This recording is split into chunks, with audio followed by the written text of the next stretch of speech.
Hey guys, I thought I'd hop on here and talk to you about some of the books that I have been highlighting on the library's blog this week to give you some recommended reading. I've missed talking to you guys. I miss our library days. So just hopping on here real quick to show you a couple of the books that I've been talking about.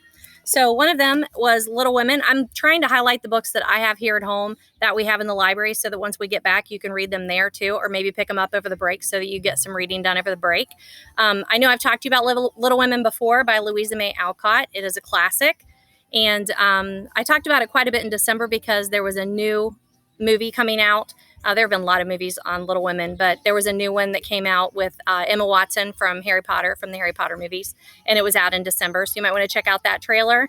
But a good classic, definitely a good classic to get under your belt over the break if you'd like to get some reading done. So I talked about that. You can find any of the reviews to the books that I talk about on Goodreads also. I also talked about Roald Dahl. I'm not sure if I'm saying his name right. I always say I'm going to look it up and then I forget. But he wrote the BFG.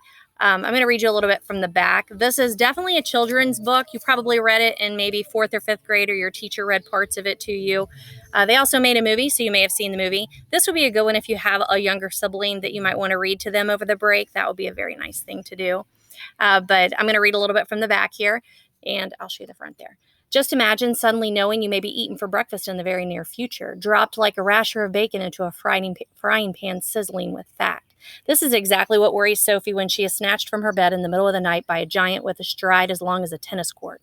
Luckily for Sophie, the BFG is far more jumbly than his disgusting neighbors, whose favorite pastime is guzzling and swallowing nice little chillers.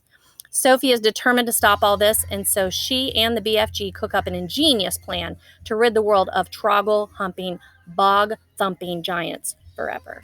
So that would be a fun one to read. I know I talked to you quite a bit about Agatha Christie. Again, another good classic author. She writes mysteries. She's definitely one of my favorite authors. I love all of her books.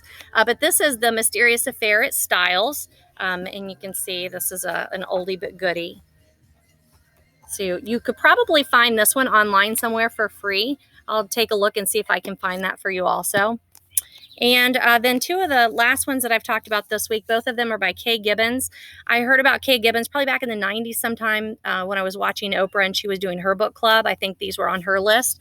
But I have A Virtuous Woman and then Ellen Foster here. They're literary works. Not too heavy, but definitely a little more serious than your YA reading. And you can see they're very short books. So those would be a good choice to get under your belt during this time too. Definitely written more for women. I'm going to read you a little bit from Ellen Foster on the back here. When I was little, I would think of ways to kill my daddy. Those are the opening lines of Kay Gibbons' startling, open-hearted novel. The little girl who calls herself Ellen Foster commands our respect, attention, and affection. Cast adrift after the deaths of her drunken father and sadly misused mother, Ellen moves from one wobbly gone situation to another until she finds a real home and a measure of wisdom through the graces of her friend, Starletta. So again, a nice short one. You can probably find it online. If you're having trouble finding any books online, remember to go to Blanchester Public Library or any public library that you are a member of. You may be able to get signed up for a public library card if you don't already have one. Hopefully you already have one that you can just plug in your number and you can get them that way. That's a great way to get free books online. But there are a number of other sources right now. I've put a lot of those in the blog posts. So try and catch up on some of that and look for those. Make sure you're connecting with us on our Facebook page. That's a great way to do it at the Blanchester High School Library Media Center. I'm posting there daily, lots of resources, lots of free resources that are out there right now, especially because of the COVID-19. A lot of companies are making their resources free until this is over. So take a look-see. I miss you guys. It's good to talk to you. Keep up with us. I post daily on the blog. That is on the library website, on the Weebly website. Okay, thanks, guys. Bye.